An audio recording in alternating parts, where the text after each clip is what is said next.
variety of topics today. And not the least of which, Amy Coney Barrett. Barrett will be voted on Monday by the Senate. President Donald Trump having appointed more than 230 federal judges as president. And I did speak with an attendee earlier this afternoon, and I asked him, what are your most important values if Vice President Pence were to be reelected? Yeah, let's take a look. Something might talk. Again, the magic number is 270. That's what the candidates are looking for tonight. While ballots are still being counted, I want to go ahead and do a breakdown of what we do know right now. Yeah, guys, good evening. And there's no doubt the topic of today was long-term facilities and the spread of COVID-19 within them. Dr. Lindsay Weaver, Chief Medical Officer, joined Holcomb today. And I'm Manny Keister. Thank you so much again for joining us. And Vice President Mike Pence has landed here in Fort Wayne at the Aero Center. This comes after a few stops in Michigan, and now he's made his way back home to his home state of Indiana, and with less than 2 weeks to the election. Yeah, and he's on the timeline. Right, well, this relationship between the FBI and Muncie dates all the way back to 2016, when Tyler first officially stated that the FBI was looking into the city's, quote, possible wrongdoing. Now, city offices were searching something you may not have even known your phone has, a feature called COVID-19 exposure logging.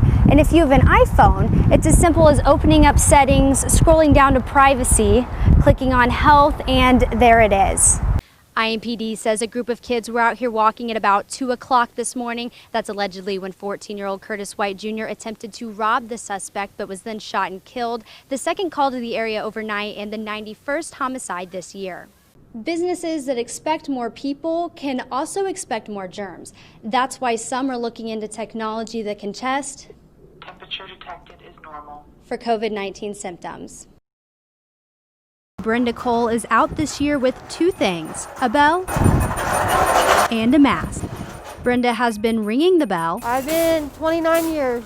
And this year is no exception. I love coming to work every day. Hi. Hello.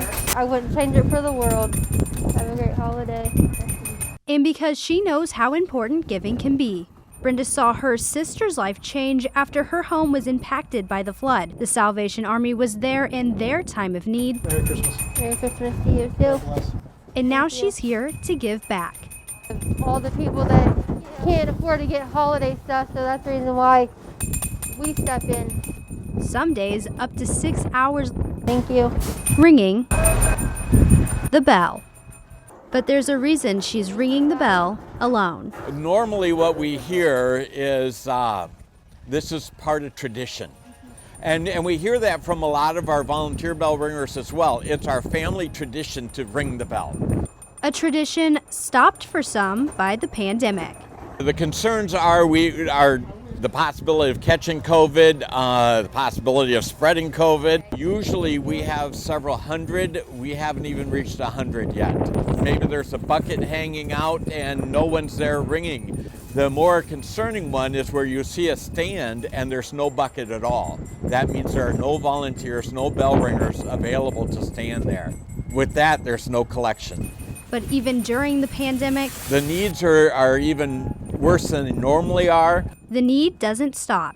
But as long as the donations are coming in, thank you. Brenda will be here. Have a good holiday, fellas. Ringing her bell. Thank you. In Muncie, Annie Keister, Newslink, Indiana. Well, we were all worried, if we were going to stay open or not. Most know Merck's as the restaurant with airplanes. Some know the Merkel family. But what some might not know is that amidst the pandemic, Merck's was in trouble. So it's hard when everybody's at home and don't have the customers, flowing through. Merck's was hit hard during March and April, prepared for each week to be their last. Even a quick Facebook search still says the restaurant is permanently closed. Well, we didn't have inside service for several months, so the girls would run the food outside. Something especially hard for a place like Merck's. Open the car door, put it in the back seat. I mean, there was no touching, no talking, no anything, A restaurant with above average customers. They're very loyal. Some of them eat here 2-3 times a day. The girls, people come in, they know everybody by name. And when somebody comes in day after day for the last 6 years, you kind of know what they eat. But thanks to those customers and receiving the PPP loan back in May, the restaurant is in fact open for business and at around 60% normal activity, feeding their supporters and hoping that someday they can be back to their regular visits. I miss the ones that haven't been back. When one of them do come back, it's like, oh, I'm so glad you're all right, you know? You just go with the flow, you know? After this crisis, there'll be another one, you know? That's about how I feel about it. Just keep coming back in, knowing that, you know, we're doing everything we can to keep everybody safe and healthy. In Muncie, Annie Keister, NewsLink, Indiana.